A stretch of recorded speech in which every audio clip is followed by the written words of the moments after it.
Okay, so April reading wrap up time. I read five books and one short story. My highest rating was a 5 stars, and my lowest rating was a 3 stars. And the 3-star read I don't have to hand because it's in a bag downstairs for donate. So that kind of says something. The first book that I finished was Caught Up by Liz Tom Ford. I rated it 5 stars. You know, we did well. I started it at the end of March because I very much was in like a Windy City series mood, and I think the series is getting better.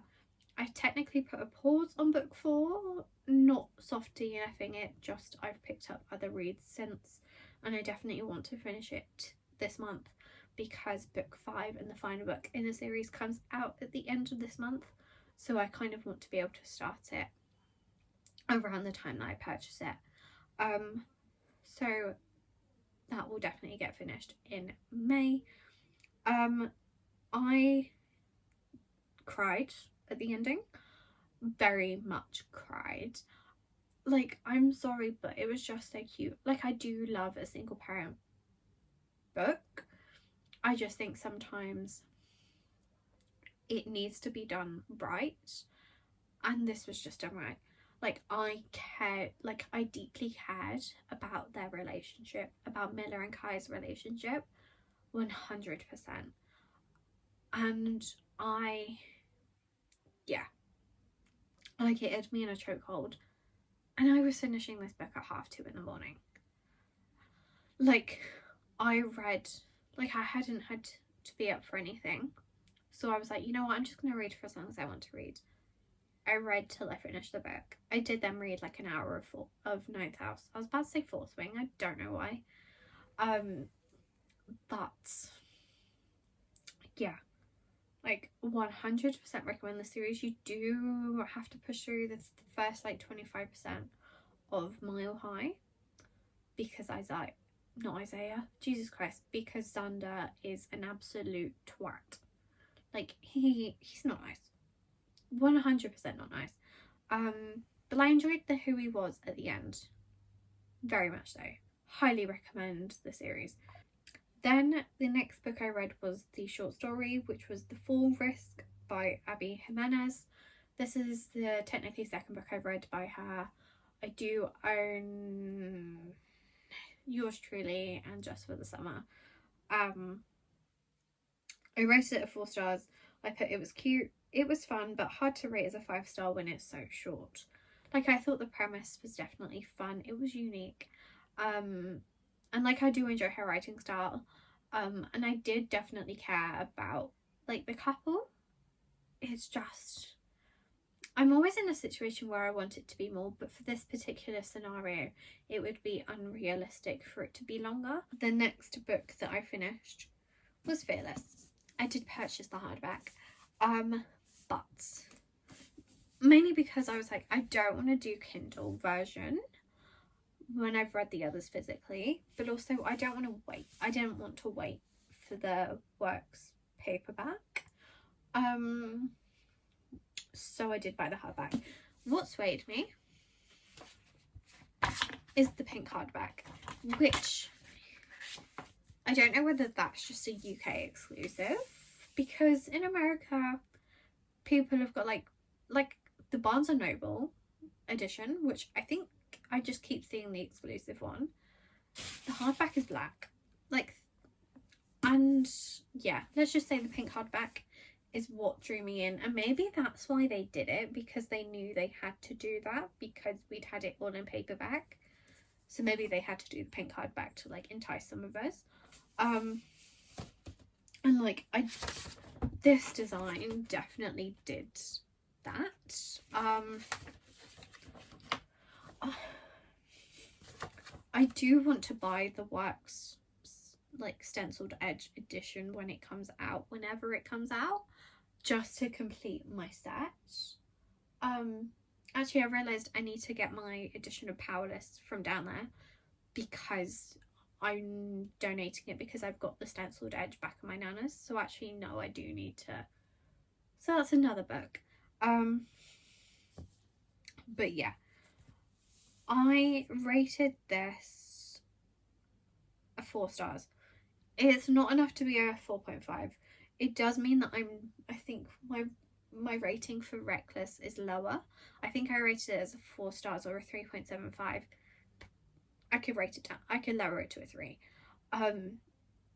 Like, she could have included some of the stuff from the start of this book in the end of Reckless, and it would have made it better.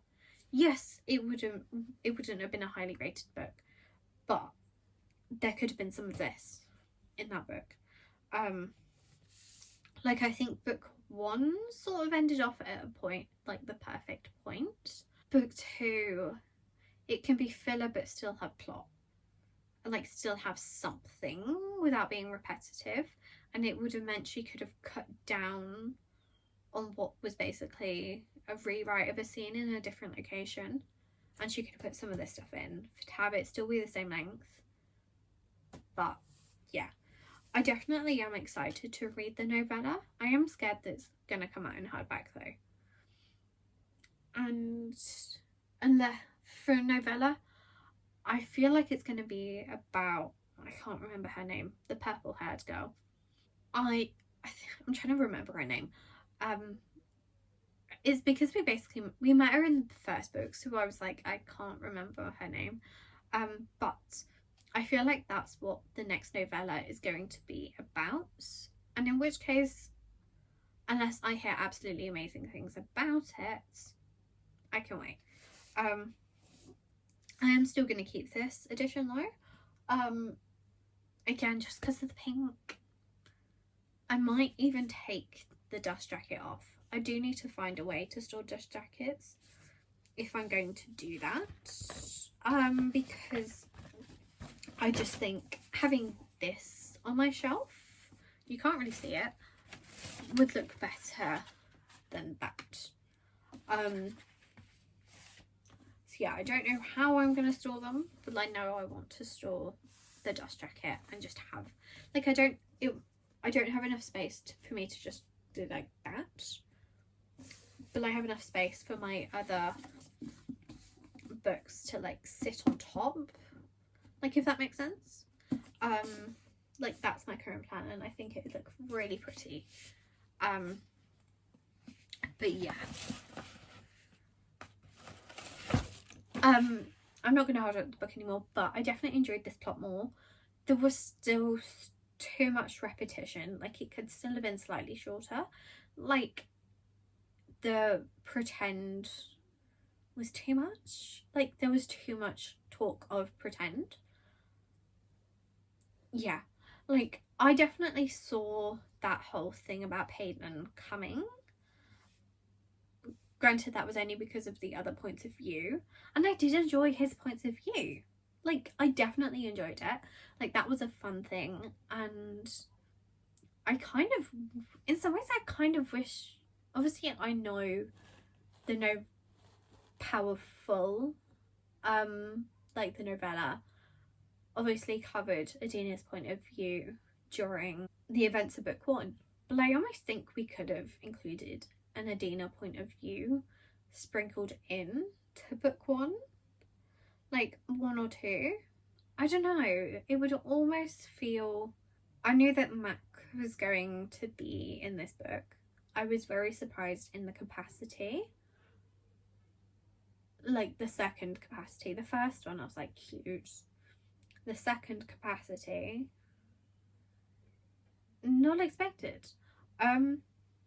So she definitely threw some twists in there, which I did enjoy. I was very much glad for, but also it could have been slightly shorter. Then I finished A Fire in the Sky by Sophie Jordan. This was the book that I've donated. And it was a Fairy Loot special edition as well, which makes it even more sadder. But there was very little plot. I expected there to be more dragons.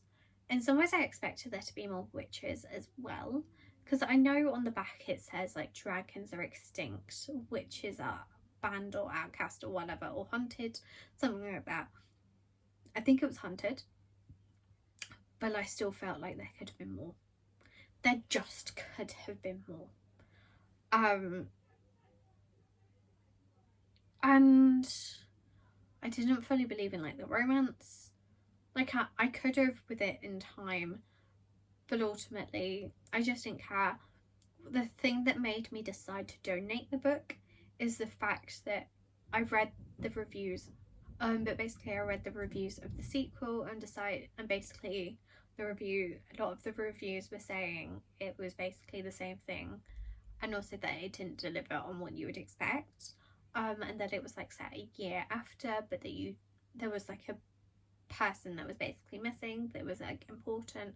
So ultimately that's what made me decide to donate it, because honestly if book 2 is just going to be the same, I don't want it. Then the next book that I finished was The Crimson Moth, otherwise known as Heartless Hunter. This I rated a 4 stars. I enjoyed it. I think what lowered the rating is the fact that it took me so long to finish, just because I kept forgetting that I was in the middle of it. I would read other books. I definitely want to read book 2, and I'm very much curious. I was very shocked, let's just say, at the ending. I saw it coming very slightly beforehand, but it was very much like hinted at, like it was basically said, which is why I expected it, but also at the same time, like I expected the reveal to the main character, but I didn't expect it when it was revealed to us. Very much enjoyed it. I do love like a witchy book, but it has to be like a witchy book done right, and like it has to be in like this kind of setting, not like this setting, but like it has to be kind of this type of witch. Like I don't think I could do a cozy witch fantasy. Like I think there would have to be some form of like plots, and like I know cozy books, I'm sure cozy fantasies do have some plot, but I don't, and like I know there are cozy witch ones out there, but I think I enjoy this. Like it's kind of like a medieval kind of witch, or at least like medieval setting, or like medieval elements, like with like balls and like the importance of like the opera and all of that, and that's just very much Bridgerton-esque, but without some of like the standards and like the taboos. And yeah, very much excited for the paperback, which comes out end of January next year. So, and I think it's something like the 29th of January 2026. Obviously 2026 is next year, but you know what I mean. So yeah, I'm losing sunlight fast, so I'm going to make this quick. The final book I read was Beg, Borrow or Steal. Funnily enough, this was the first book I started of the year. I was going to do a whole vlog on it. I've scrapped that.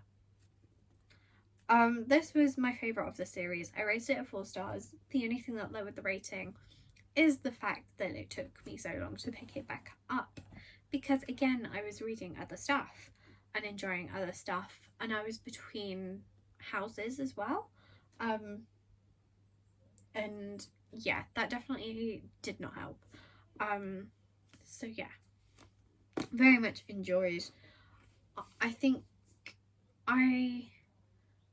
the other 2 books in some ways felt a little bit more sweeter, whereas this one had that like slightly insulting banter, which I love. I love that. And like there was definitely a plot to it. It could just be because it's like talking about like writers as well, and I do like that kind of talk, and like having that as like a plot element. It was definitely fun. I enjoyed the like bickering. Like I love a little bit of bickering, and it just feels so fun. It was nice to see all of like the different like sisters and like what they're doing.